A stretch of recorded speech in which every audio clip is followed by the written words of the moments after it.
Isang magandang gabi po sa lahat, mga minamahal ko San Juanenyo. Ito po yung lingkod, Mayor Francis Zamora. At ito po ang ating kwentuhan ngayong araw ng Lunes. At medyo ginabi na po tayo. At ito po, kitang-kita na po ang ating, dito pala sa kaliwa. Sorry.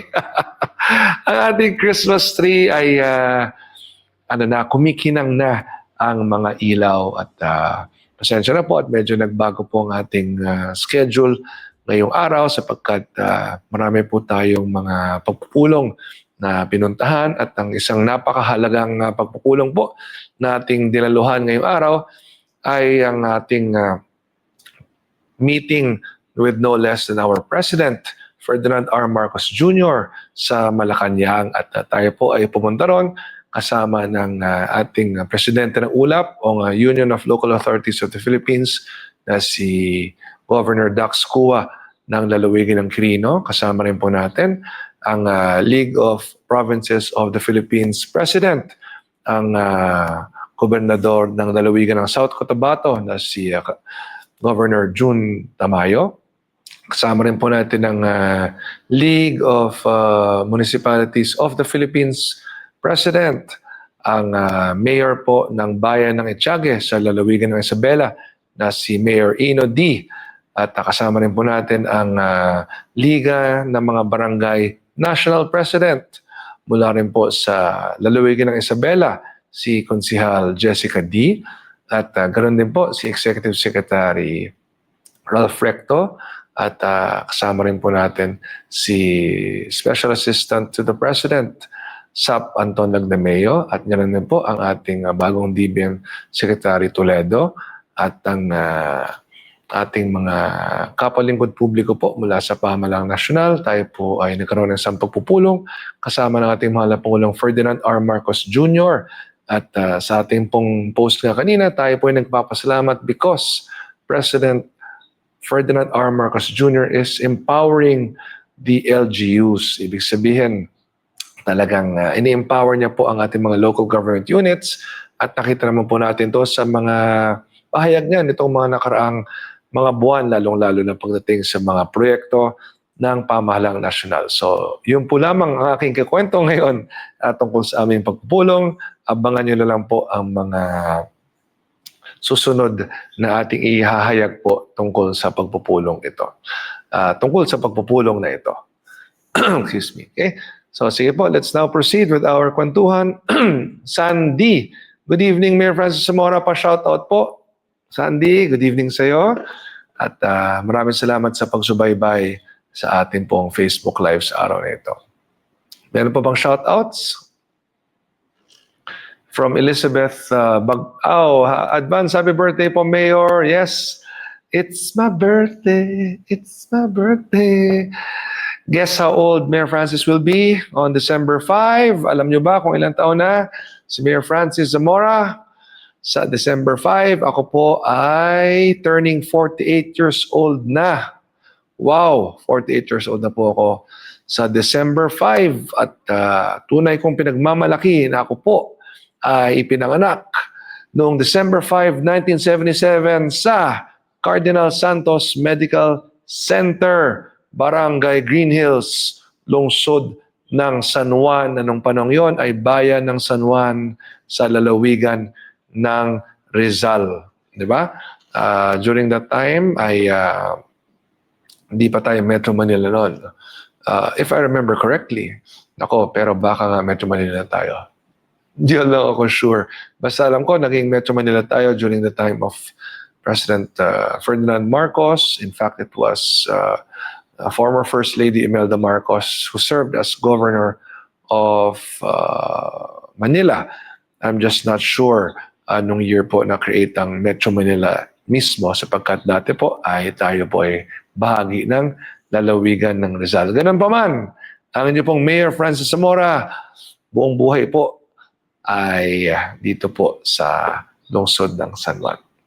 Okay, so first announcement, sa December 3, Wednesday, 6 o'clock po ng gabi, inanyahan ko po ang bawat pamilyang San Juanenyo na makisa sa ating pong Christmas tree lighting at fireworks display. At ganoon din ang pagbubukas ng ating Christmas Bazaar ang tauna nating selebrasyon bilang pagsalubong sa Kapaskuhan. No? So ito po ang ating Kapaskuhan sa Makabagong San Juan at excited na po ako na sindihan ang ating pong Christmas tree lights. So meron po tayong special guest, si Sunkissed Lola, at alam ko po ang ating kabataan ay excited po sapagkat sikat na sikat po ang Sunkissed Lola at marami silang mga sikat na kanta ngayon na napapakinggan po natin kung kaya't makikita po natin sila live on December 3 dito po sa ating pong City Hall at Pinaglabanan Shrine Grounds.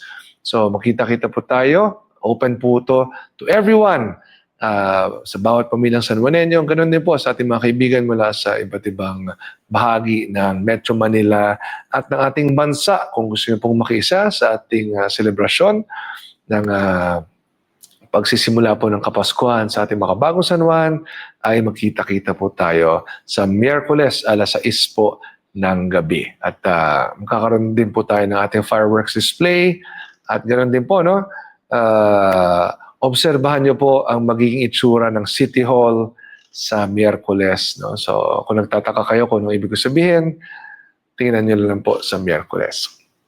At magsisimula na rin po ang ating Christmas Bazaar kung saan marami pong magiging iba't ibang tindahan po ng pagkain at mga bilihin na pwede ho nating gamitin bilang pangregala po natin sa Pasko. At sa mga gusto pa hong humabol as exhibitors during our bazaar, please coordinate with our business permits and licensing office. At yan po, no, meron po tayong announcement tungkol dyan. Ganun din, please coordinate with our tourism department. At kung gusto nyo pang humabol, please visit us tomorrow sapagkat sa December 3 na po yan. So ito po ay pagkakataon para sa ating mga MSMEs, no? Yung ating micro, small, and medium scale enterprises dito po sa San Juan upang kayo po ay makapagnegosyo ng konti sa ating Makabagong San Juan Christmas Bazaar. And excuse me, of course, December 3 is a big day for all of us dahil sa umaga po, no, ay meron tayong public housing forum at 8 a.m. sa ating Phil Oil Eco Oil Center. So muli, ito po ay open to everyone from San Juan dahil ang ating pong pabahay para sa mga San Juaneños. So please be there before 8 a.m. at yan po ay gagawin nga natin sa Phil Oil Eco Oil Center. At yung mga tanong po ninyo tungkol sa pabahay, sino po ang kwalipikado, ano ang mga requirements, magkano ito abutin, lahat po yan ay masasagot sa ating forum at pupunta po ang ating mga representatives from DSUD, ito po ang Department of Human Settlements and Urban Development, from SHOPC, ang Social Housing Finance Corporation, pati po ang Pag-ibig na siyang magtatayo nga po ng ating gusaling pabahay. So papagtulong-tulungan po yan ng DSUD, ng SHOPC at ng Pag-ibig. Ang San Juan po ang may-ari ng lupa kung saan po ito itatayo. Ngunit ang mismong pagpapatayo ay sa tulong po ng 3 ahensya ng gobyerno na ating pong binanggit. So makita-kita po tayo dyan, December 3, Wednesday, 8 a.m. sa Phil Oil Eco Oil Center. Next po, birthday bloodletting program. Birthday ko na po sa December 5 at gaya ng ating ginagawa taon-taon, tuwing sumasapit ang ating kaarawan ay tayo po ay nagkakaroon ng isang birthday bloodletting program at ito po ay gagawin natin sa ating Makabagong San Juan National Government Center from 7 a.m. to 4 p.m. So sa lahat po ng gusto mag-donate ng dugo, makita-kita po tayo doon. Dadalo din ako doon, of course, to greet all of you and to personally thank you sa pag-alay po ninyo ng dugo. So tandaan po ninyo, ang makakapag-alay ng dugo ay merong dadaan ng mga physical and medical requirements. No? So ipopost na lang po namin ito upang malaman ninyo kung kayo ba ay physically fit to donate blood. But ngayon pa lamang ako'y nagpapasalamat sa lahat po ng makikisa sa ating birthday bloodletting program sapagkat ang dugo na nagmumula po sa inyo ay makakatulong sa mga San Juaneñong mga ngailangan po nito. So, Ngayon pa lamang, maraming salamat po sa inyong lahat sa dugong inyong ihandog sa mga nangangailangan mula po sa lungsod ng San Juan. And of course, we celebrated our 162nd Bonifacio Day yesterday dito po sa Pinaglabanan Shrine at tayo po ay nakisa sa selebrasyon at nakasama natin si Congresswoman Bel Zamora, si Vice Mayor Angela Cuiri, ating mga konsihal, ating mga kapitan, mga SK chairpersons, mga department heads, at mga kapwa-lingkod publiko. So, tayo po ay nag-alay ng bulaklak sa bantayog ni Gat Andres Bonifacio at nagbigay-pugay po sa kanya. At pagkatapos naman po, excuse me, ay tayo po ay tumuloy sa Barangay 11 para po ipagdiwang ang kanilang kapistahan. So, nakasama rin natin sa Pinaglabanan Shrine ang kinatawan po ng NHCP, si Ma'am Rosario. Kasama po natin siya. And yes, right after, we proceeded immediately to Barangay 11 to celebrate their fiesta.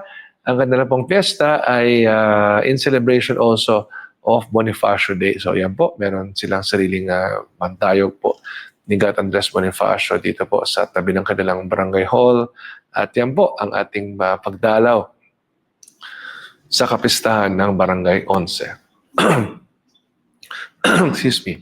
So since 2004, tayo po ay taon-taon pumupunta sa Barangay 11 tuwing sumasapit po ang November 30 at mula noon ay wala pa po tayong absent sa inyong kapistahan. So next, excuse me, medyo makatilang po ang lalamunan. Kagabi rin po ay tayo po dumalaw dito po sa ating Makabagong San Juan Theater sa loob ng ating Makabagong San Juan National Government Center sapagkat tayo po ay nagbigay ng welcome remarks sa PMPC Star Awards. Ito po ang 41st, 41st PMPC Star Awards na ginanap po sa lungsod ng San Juan. Ang PMPC po ang Philippine Movie Press Club. Isa po sa pinakamalaki at matagal na tumatakbo na press clubs po dito sa ating bansa. At yan po, nakasama natin ang nanalong Best Actress na si Governor Vilma Santos ng Lalawigan ng Batangas para po sa pelikulang Uninvited. At nandito po ako upang bumati sa inyo, Governor V, sa inyong pagkakapanalo at natutuwa po ako na tinanggap niyo po ang inyong award dito po sa lungsod ng San Juan. In fact, nakakatawa po, nagpadala pa ng voice message si Governor V sa akin nung sa araw kung saan sinabi nga niya that she will be here in San Juan. So sabi ko, yes, of course, Gov V, I will be there also upang salubungin ka at asikasuhin ka. So alam niyo po si Governor Vilma, napakabait po nung tayo naman po dumalaw sa lalawigan ng Batangas ay talagang inasikaso po tayo. Kaya sabi ko, I will, of course, do the same for her. So congratulations po, Governor Vilma Santos Recto. At nakakatuwa po na dito po kayo sa San Juan tumanggap ng inyong Best Actress Award. At yan po, nakasama rin natin ang ating mga kaibigan na sina Sunshine Cruz at dating konsihal Alma Moreno ng lalawigan. Si dating konsihal Alma Moreno ng lungsod ng Parañaque. So sila po ay mga tanyag na mga actress din na nanalo rin po ng mga pagkilala, mga awards kagabi. So congratulations, Governor Vilma Santos Recto. Congratulations to Sunshine Cruz. Congratulations, of course, to former Councilor Alma Moreno at sa lahat po ng binigyan ng pagkilala kagabi sa PMPC Star Awards. Ito po ang kanilang 41st edition na ng PMPC Star Awards. At kung nakita niyo po sa aking mga pictures ang itsura ng ating Makabagong San Juan Theater ay kita niyo, pang showbiz siya, ibang-iba ang dating sapagkat inayos po nila, sinet up nila na mabuti, meron pang red carpet. At yan po, nakakatuwa po ng ating National Government Center ay na-convert natin into a major events venue gaya nito. At of course, ito po ay nakapagbibigay ng income o pondo para po sa ating lungsod. So it is revenue generating at pinapagkakitaan po yan ng ating pamahalang lungsod na siyang napapangtulong din naman natin sa ating mga mamamayan. At nitong nakaraang linggo, tayo rin po ay nagsagawa ng dalawang mahalagang groundbreaking ceremonies. Ang una po dyan ay ang groundbreaking ng ating makabagong San Juan Crematorium at Columbarium, kung saan tayo po ay magkakaroon ng 1,100 mga nicho. At ito po ang pinakamahalaga dyan. Libre po ang cremation para po sa mga San Juaneñong papanaw. So yan po ay sinisimulan na natin gawin at yan nga po ay sa pamamagitan ng ating isinagawang groundbreaking ceremony. At malaking bagay po talaga itong crematorium at columbarium sapagkat alam naman po natin kung gaano kalaki ang gastos kapag nagpapakremate po tayo ng mga pumapanaw. At pag ito po ay ating matayo, ay wala na po kayong babayaran pagdating po sa cremation ng ating mga mahal sa buhay. Of course, meron tayong tatayong columbarium kung saan natin pwedeng ihimlay ang ating mga mahal sa buhay right after they are cremated. I just want to clarify, of course, no, ang libre po ay ang ating cremation at ang urn. But of course, eventually, if gusto niyo po silang ihimlay sa ating columbarium, yan po ay magkakaroon ng minimal fee. Ganon din po ang ating magiging burulan, 4 na kapilya po yan. Yan po ay magkakaroon din ng minimal fee because of course meron tayong kakibat na gastos sa maintenance, ganon din po sa kuryente. Pero yung mismong cremation po ay libre para po sa mga San Juaneñong papanaw. Ganon din po yung urn na gagamitin. But of course, if you want to upgrade also to another kind of urn, that will be at your own expense. But meron po tayong standard urn na ihandog na rin po para sa pamilya. At hiwalay po dyan ay nagkaroon din tayo ng groundbreaking ceremony para po sa ating makabagong San Juan Animal Care Center dito po sa F. Manalo sa Barangay Batis. At yan po, nakasama ko ang aking anak na si Rocco at ang ating mga konsehal na sina Vic Reyes, Boya Tolentino, Tote Bernardo at Ryan Llanos D. So, ito ay bagay na kinatutuwa po ng napakarami sapagkat marami sa atin po ay talagang nag-aalaga at nagmamahal sa ating mga pets, sa ating mga aso at pusa. And for the first time, magkakaroon po tayo ng isang tunay na pasilidad po para sa kanila. At excited po ako na matapos na po ito. So, yan po ay magkakaroon din ng isang pet crematorium. No? So, we will make the necessary announcements once we have fixed all the guidelines for this facility. And after that, kami po ni Rocco ay dumalaw po sa ating staging area. Katabi lang po niya, no? Upang kamustahin ang ating mga San Juaneño mula sa Barangay Batis. No? Yung mga nasunugan po sa isla, kinamusta po natin sila kasama ni Kapitan Jahe Neston at ni Jeboy Pendoza ng Upaw. At nakita naman po sa kanilang mga ngiti, sila po ay masaya dito po sa kanilang staging area. Kasama rin po ang mga opisyales ng Barangay Batis, mga kagawad at mga kawani. At yan po, no, nasilip ko nga yung mga units nila, kanya-kanya na sila ng improvements. Yung iba, naglagay na ng iba't ibang mga ornaments po nila, kanilang mga furniture. Meron na pong kanya-kanya mga sahig din sila, no? So, nilatagan nila ng iba't ibang klase mga sahig. So, nakita ko po, nakaset up na ho sila rito and very much in place. So, muli, ito po ang ating pinangako po sa inyo. At sa puntong ito, naghihintay na lang po kayo na may tayo natin ang ating unang gusali ng 4PH dito po sa San Juan. Ang ating pong 34-story, 1,013 units na gusaling pabahay, the tallest 4PH building in the Philippines. So, kung ano po ang tangkad ni Mayor Francis Zamora, yun din po ang tangkad ng ating gusali. No?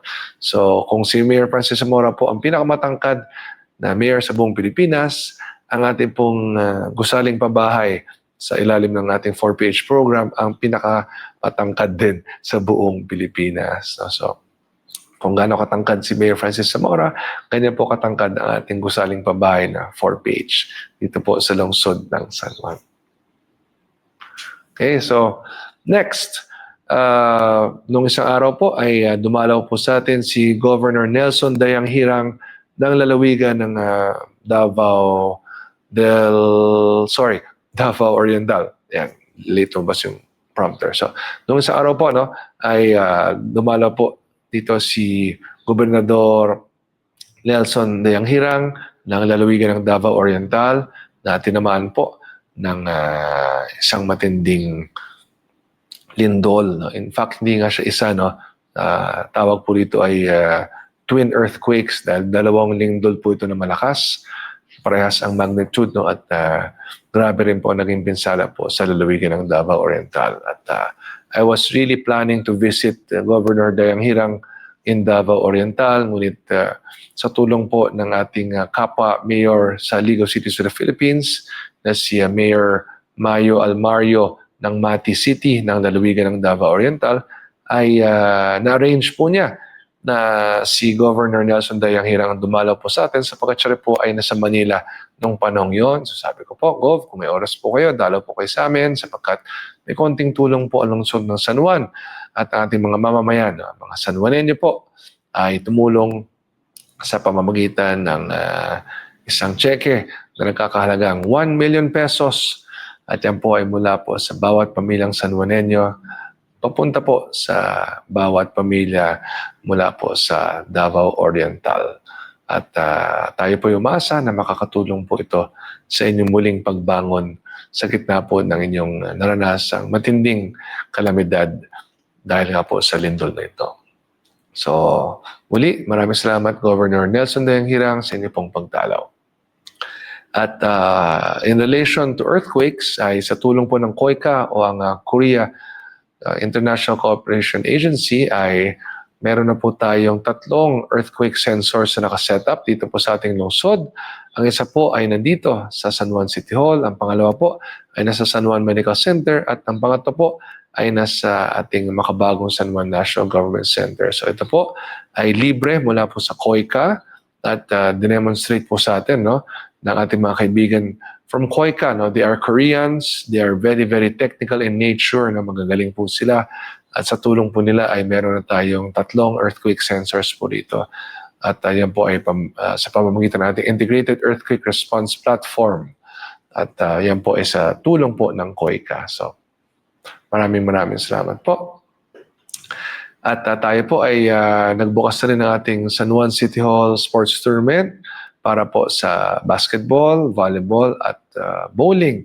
So sa lahat po ng kalahok, good luck po sa inyong lahat. Pasensya na po at hindi ko kaya maglaro dahil po sa ating schedule. No? Grabe po ang schedule natin araw-araw kung kaya't medyo mahirap po talaga na makapaglaro sa puntong ito. So good luck po sa inyong lahat at tandaan niyo po, hindi mahalaga kung sinong manalo matalo. Ang mahalaga po rito ay tayo po ay maging mas malakas pagdating po sa ating samahan bilang mga kawani ng pamahalang lungsod ng San Juan. So palakasin natin ating samahan as one family under our makabagong San Juan administration. And of course, tayo po ay naging guest of honor speaker din sa ating VMLP National Congress. National Convention. Tayo po ang naging guest of speaker. Guest of speaker. Sensya na. Alas 6 na lang gabi.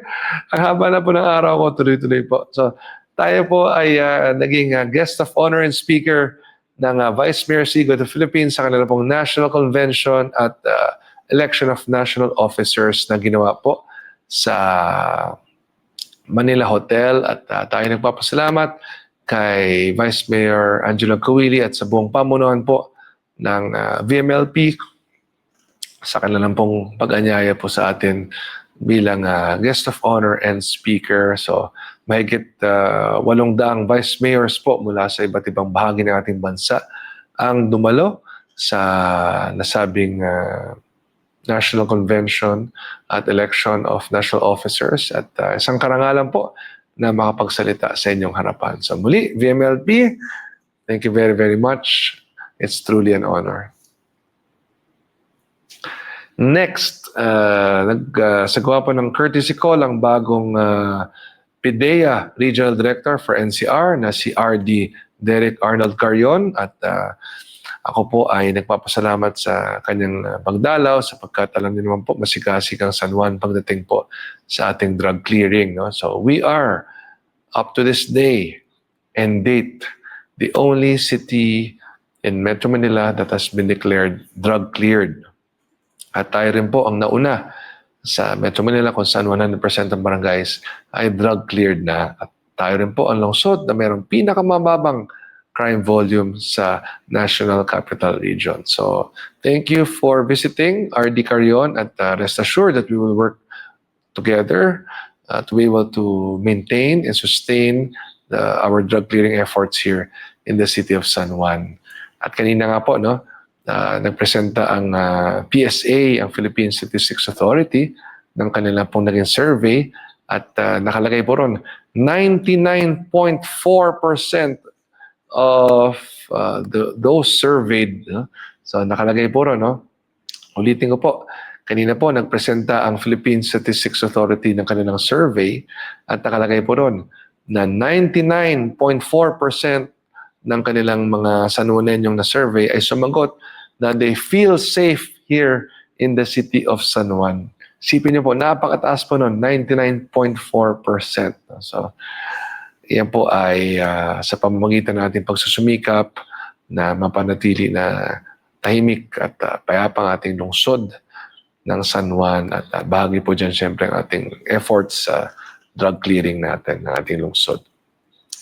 And also, in line with that, nag-benchmarking din po rito ang mga PADAC, CADAC at MADAC, no, ang provincial, city, and municipal anti-drug abuse councils ng ating kaibigang lalawigan, ang Sarangani Province, sa ilalim po ni Governor Ruel Pacquiao. So, ang kanila pong mga PADAC, CADAC at MADAC heads ay dumalaw po rito upang mag-benchmarking nga po sa ating mga proyekto programa patungkol po sa ating drug clearing operations at drug rehabilitation programs at everything in relation to how we take care of our PWOODs, yung ating persons who use drugs, ay ating pong ibinahagi po sa kanila upang kanilang may patubad din sa kanila pong probinsya, no? Sa kanilang lalawigan, sa kanilang lungsod, at sa kanila pong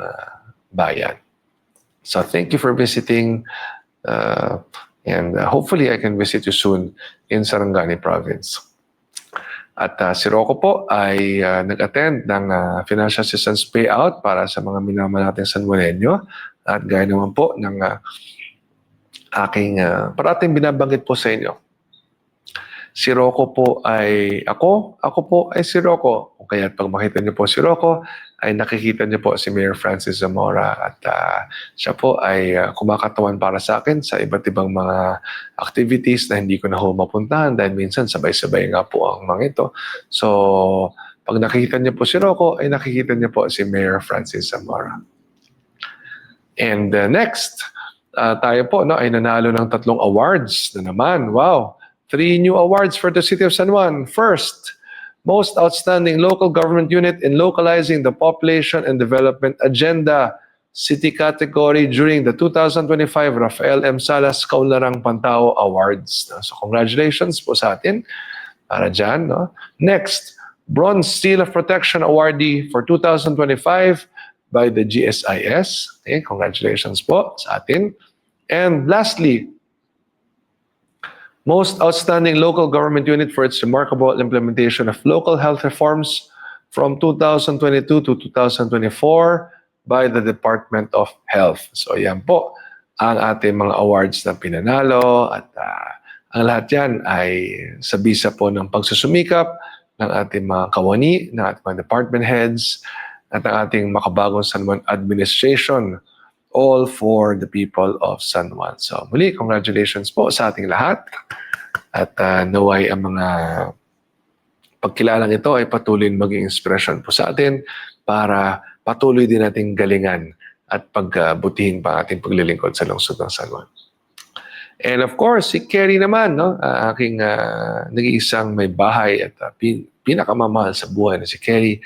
Sa tulong po niya ay nagsagawa po ng isang outreach ang Santuario de San Jose Lectors and Commentators Ministry, no? So si Kerry po kasi ay naglilingkod po sa aming parokya, sa aming simbahan, no? Ayan po ang Santuario de San Jose, Green Hills, at sa tulong po niya ay nagsagawa po ang kanilang LECOM ministry ng isang outreach program, at ang nakinabang po ay ang mga pamilya mula po sa barangay Corazon de Jesus. Yan po, holding hands po kami. Siyempre, love na love ko si Kerry.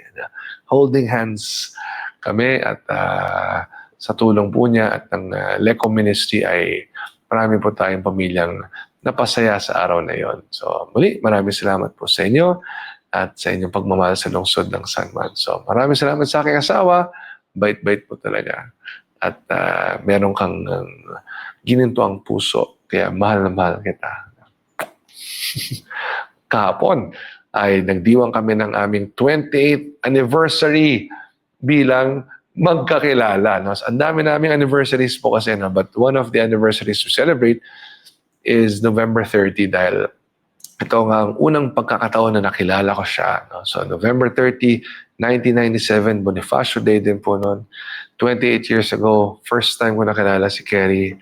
Hindi ko po akalain noon na siya po yung magiging asawa ko at kami po yung magkakaroon ng 4 na anak na sina Amanda, Rocco, Nicholas at Noah. At ito na po ang aming pamilya ngayon. No? Medyo tumanda na po kami parehas. Lumaki na po ang aming mga anak. At nanatiling malakas po ang aming pagiging mag-asawa, at nananatili pong matibay ang aming pamilya sa gitna ng lahat ng pagsubok na aming pinagdaanan. Talagang masasabi ko ay dapat natin parating alagaan ang ating mga pamilya sapagkat yan po ang pundasyon ng ating lipunan, ang ating mga pamilya. So, congratulations to us, my dear Kerry, as we celebrate 28 years together. Wow, 28 years. Where were you 28 years ago? Di ba? I was in Makati. Doon kami nagkakilala ni Kerry kasi meron kaming common friend, no, na nagpakilala sa amin, at mula nung araw na yon talagang nahulog na ako sa kanya, no? Kasi maganda, mabait, mapagmahal, at in the end, no, it really became us. So, may forever talaga. So, sana ang lahat ay magka-forever din dahil masarap talaga pag may nagmamahal sa'yo at pag may inamahal ka, di ba? So, next, congratulations sa aming bunso na si Noah at sa Team LSGH sapagkat nanalo po sila sa PAYA Championship laban sa Ateneo. So yan po aming bunso na si Noah, na aming dating baby. Kita nyo, hindi na baby, oh. Laki-laki na. I think he's about 5'7" now, no? At 12 years old. No? Tansya ko, mga 5'7" ang height ni Noah ngayon, at ang bilis po niya tumangkad, no? Ang payatan niya ngayon, batak na yung katawan niya. At sobrang hilig niya mag-basketball. Kaya nakakatuwa po dahil very passionate siya about it and he really wants to learn. He really wants to improve. So again, to Noah and to Team LSGH, congratulations sa inyo. We will always be here to support you. So yan, no? Ang kanilang team, ang mga parents, no? Makakasama po kami na nag-cheer sa kanila dyan sa Xavier School. Alam niyo po ba, trivia lang. Nung ako po ay naglalaro pa sa high school, ay 2 beses po kami lumaban sa PAYA Championship. Nung ako po ay 3rd year high school, kalaban namin ng Claret. Nung ako po ay 4th year high school, kalaban namin ng Xavier. And in both years, natalo po kami ang LaSalle Green Hills. No? So ako po, hindi po ako nakaranas ng PAYA Championship. Ang naranasan ko po ay mga championships na sa De La Salle University, sa UAAP, sa NCRAA, sa University Games, at sa Battle of the Champions. No? Pero hindi po ako nakaranas ng championship sa PAYA nung ako po ay nasa LaSalle Green Hills pa. So, yan, deja vu. Nung nanalo pong LaSalle, no? Laban sa Ateneo sa men's basketball ng UAP, ay nagpakain po kami ni Kerry sa De La Salle Green Archers, EB 10 sa Green Hills. At nung nanalo naman po sila Noah at ang Team LSGH laban din sa Ateneo ay nagpakain din po kami ni Kerry sa Evidence Greenhills Mall. So yan, deja vu. Yan, kasama ko si Rocco, no? Yan ang kanyang mga teammates sa De La Salle Green Archers. At yan, no? Si Noah at yan, yung mga boss natin sa alumni ng La Salle Taft. So yan, that's Mike Phillips. Nako, si Motor Mike, grabe yan dumunk. No? Kita nyo kung dumunk yan si Mike Phillips at grabe kumuha ng rebounds, grabe score, no? Sobrang lakas ng katawan. No? Kanina, no? Can you please go back to the group photo? Yan, so kita nyo, ang liit ko dyan, no? Akala nyo matangkad si Mayor Francis Zamora? No? Para lang ako 5'5 dyan, no? Si Mason Amos, katabi ko, is about 6'7, no? Yan, si Bright Tuwangko sa likod ko, tsaka si Henry Agunane, lalaki, siguro, they're about 6'10, no? Si Jacob Cortez, of course, yan, nandyan siya sa harap, no? Of course, the whole team, kompleto po sila, no? Ako'y nagpapasalamat, no? Sapagkat sila po ay naglaan ng oras, at tayo po ay nagkaroon ng konting selebrasyon, at nag-enjoy po tayo sa pagpapanood ng kanilang pagkapanalo. Kung kaya't ito po ay konting treat po para sa kalaya. Si Boris Marasigan, dyan. JC Makalalag, si Gian Gomez, no? Nandyan silang lahat. Si Earl Abadam, yan. They're all there. Si Andre Dungo, no? Kompleto. At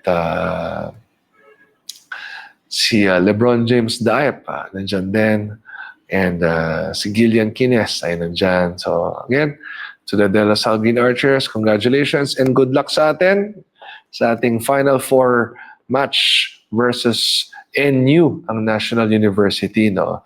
Ang National University. So medyo mabigat ang laban dahil 2 beses na po nanalong NU sa La Salle. Ngunit meron ng kasabihan, bilog ang bola, bilog ang mundo. So, tingnan natin kung ano ang mangyayari sa laban yan. And, of course, tayo po dumalaw din kay Kong Ronnie Zamora, ang aking pinakamamahal na ama.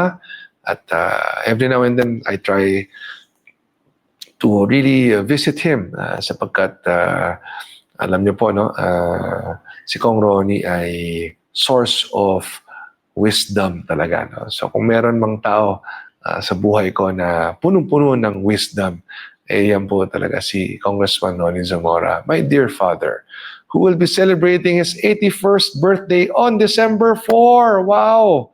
Dad, 81 ka na. Qualified ka na sa 5,000 pesos. Ay, pero 81 ka na yun. Dapat 80 lang pala. Ay, dapat pala na-claim mo this year. I-check ko sa Oscar, Dada, kung qualified ka ba. Pero dapat ma-claim mo ang iyong 5,000 pesos, Dada. So, again, advance happy birthday to my dear father, Congressman Ronnie Zamora, ang aming ama, ni Congresswoman Belle Zamora.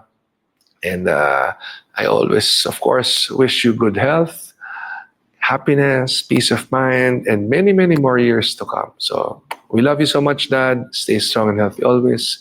See you on your birthday. Meron lang shoutout kanina, hindi ko nabasa. Pakibalik lang no? Para ma-greet ko.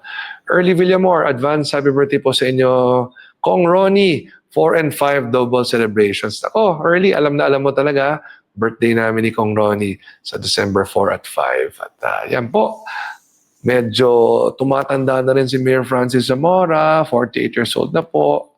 At si Kong Ronnie naman po ay strong at 81 years old. So, stay strong always, Dad. We love you so much. Gabriel Diaz, Mayor, parang 20s lang kayo. Di halatang 48th birthday niyo na. Pa-shout out. Nako, Gabriel, ano yan? Todo effort tayo syempre sa pag-alaga sa ating katawan. And ito, kaya ko pong sabihin, buong buhay ko po, hindi po ako nag-drugs. Kailanman sa buhay ko, hindi po ako nag-drugs. At ito po ang resulta. Kung gusto niyong manatiling strong and healthy and young looking kahit na 48 na kayo, huwag kayong magda-drugs. At alagaan niyo ang inyong mga katawan. At sa bawat pagkakataon no, ay dapat mapanatili natin malusog ang ating mga sarili. Kumain tayo ng maayos. Iwas sa masasamang bisyo, lalong-lalo na sa droga. So, yan ang aking secret to staying fit and healthy and young looking. O, di ba?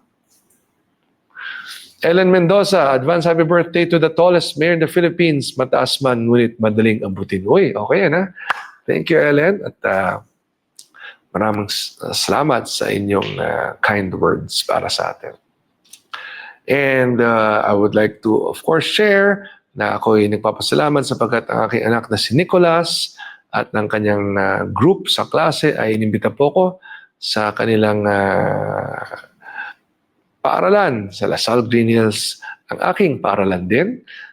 Dahil tayo po ay nagsalita tungkol sa human rights at good governance. At sa loob po ng panahong iyon, ay close to about 40 minutes, if I remember correctly, ay inihayag ko po sa klase ni Nicholas, sa kanyang social science class at sa kanyang guro at sa kanyang mga kaklase, ang mga proyekto programa natin sa lungsod ng San Juan patungkol po sa human rights at good governance. At binanggit ko nga po specifically ang right to life, right to education, and right to healthcare. So yan po ang aking naging focus at nabanggit ko po sa kanila ang ating mga good governance initiatives and undertakings dito po sa lungsod ng San Juan. At nakita ko naman po na marami silang natutunan at talaga pong natuwa po ako na ibahagi sa kanila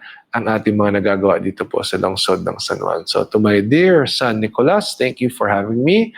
It's an honor. I remember when I was young, I also invited your Lolo Ronnie to speak in Lasal Green Hills. Ganun din, sa class din namin.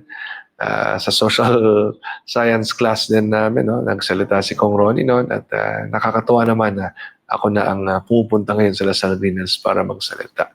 I remember when Rocco was also younger, at ganoon din si Noah nung nakarang mga taon ay naimbitahan din po tayo sa kanilang mga klase sa Lasal Green Hills. So, wow! It's been a long day. Pero nandito pa rin po tayo, energized pa rin. Alam niyo naman na si Mayor Francis Zamora ay pangmatagalan tayo. So talagang kailangan matibay ang iyong katawan sapagkat araw-araw ay marami tayong challenges na hinaharap. Noah Calaunan, ang ating pong kagawad from Barangay Wascrame. Mayor, magandang gabi po. Pa-shoutout po kay Ella Calaunan. Hello Ella, kamusta kayo dyan sa Barangay Wascrame? At ikaw na lang po ang nagpapakilig sa kanya, Mayor. Nako! Hi, Ala. Sa buong Calaunan family, of course. Magandang gabi po sa lahat. At maraming salamat sa buong Calaunan family sa inyong suporta at tiwala sa ating makabagong San Juan administration. Ang kanila pong lolo na si Kapitan Teddy Calaunan ay matagal po nating nakasama at lalong matagal na nakasama ni Congressman Ronnie Zamora. And I remember very clearly nung bata pa po ako, si Nanay Helen. Sa lahat ng taga-West Crame, alam ko, kilala nyo si Nanay Helen. Siya ang isa talaga sa pinaka-masigasing ng taga-suporta ni Congressman Ronnie Zamora na dati ay nagtatrabaho po bilang staff ni Kapitan Teddy Calaunan. Siya po ang tumatawag pa noon sa aming tahanan sa North Green Hills kung saan po ako lumaki. At nagkaroon ng pag-iisip. Siya ang tumatawag at nasasagot ko pa yung telepono noon. Uso pa yung talagang landline noon. Sabi, ito po si Helen. Pinapatawag po ako ni Kapitan Teddy Calaunan para makausap si Congressman Ronnie Zamora. Ilang beses ko talaga nasasagot noon ng telepono pag tumatawag doon si Nanay Helen. So, ako, ang pamilya Calaunan po ay talagang mula noon hanggang ngayon ay masigasig natin taga-suporta. So shout out to the Calaunan family, to Ella, to Noah, to your entire family, and of course sa buong Barangay Wascrame, sa lahat po ng 21 barangays natin sa San Juan, shout out po sa inyong lahat. Grace Refe, advance happy birthday Mayor Francis Zamora. Until now, nandito pa din yung bike na naging prize ko noong nagpa-games ka online bago ka mag-birthday po dati. Wow! Naalagaan mo ang ating bike. Thank you very much for doing that. And of course, because it's my birthday, nako, may surprise po ako para sa inyo sa birthday ko. Okay, so tatimingin natin yan. I will announce konting pa-contest. No? At merong mga mananalo ng konting premyo. So, surprise po yan. Ano? Ipopost ko na lang po ang mechanics ng magiging pa-contest po natin for my birthday. So, abangan niyo po yan. Excuse me. Marilu Almoete, pa-shoutout po, Mayor from Cash Division ng Treasury Department. Nanonood po kami habang nag-OT. Nako, overtime. 6:45 p.m. Overtime! Diba? Pero ganyan po tayo kasipag dito sa San Juan. Di po natin iniinda ang extended hours. No? Dahil mahalaga po, nakakatulong tayo sa ating mga mamamayan at anumang bagay na dapat ating gawin upang mayangat ang antas ng buhay ng bawat San Juanenyo ay ating pong ginagawa. So I commend, of course, our government workers from the LGU of San Juan sapagkat kayo po ay tunay na maasahan. Saludo po ako sa inyo. I love you all. At anuman ang ating nakakamit bilang isang lungsod ay dahil po sa inyong pagsusumikap, dahil sa inyong kasipagan, at dahil sa inyong pagmamahal sa ating lungsod. Okay, so yan po ang ating naging Facebook Live sa araw na ito. Abangan niyo po ang ating mga susunod na Facebook Lives for December. Wow, December na. Parang kailan lamang Pasko at bagong taon tayo. No? Ngayon, December na. At ilang araw na lamang ay Pasko na po at bagong taon. So magkita-kita po tayo sa mga activities po natin. I'm sure nagtatanong na kayo tungkol sa ating pamaskong handog. So next week natin pag-usapan po yan. At magkikita-kita po tayo ngayong Desyembre sapagkat napakarami po nating activities para sa inyo. Muli, maraming salamat po sa inyong lahat, sa inyong tiwala at suporta, sa inyo pong makabagong San Juan Administration, at sa inyo pong Mayor Francis Zamora. Maraming salamat. Mabuhay po tayo.